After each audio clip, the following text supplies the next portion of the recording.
மகா அன்னாபிஷேகம் அன்று சிவனை தரிசித்தால் அவர்கள் தலைமுறைக்கு உணவு பஞ்சம் வராது. அதை பற்றி முழுமையாக தெரிந்து கொள்வதற்கு முன், இப்பொழுதுதான் நீங்கள் சேலம் சுதன் சேனலை பார்க்கிறீர்கள் என்றால் ஒரு லைக் செய்து சப்ஸ்கிரைப் செய்து கொள்ளுங்கள். ஐப்பசி மாத பௌர்ணமி, இது சிவபெருமானுக்கு மிகவும் விசேஷமான நாள். அன்று சந்திரன் முழு பொலிவுடன் பிரகாசிப்பார்.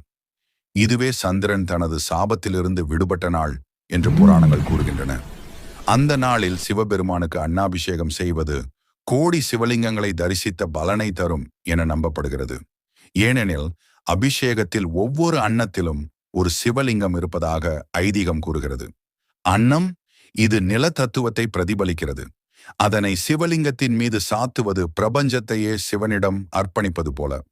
மேலும் இந்த விழா நமக்கு ஒரு பெரிய பாடம் சொல்லுகிறது. அன்னம் வீணாக கூடாது, உணவு புனிதம், அது சிவனுக்கே சமம். ஆகையால் இந்த ஐப்பசி பௌர்ணமியில் சிவபெருமானுக்கு அன்னாபிஷேகம் செய்து அவரின் அருளால் உங்கள் வாழ்க்கையும் பொலிவுடன் மலரட்டும்.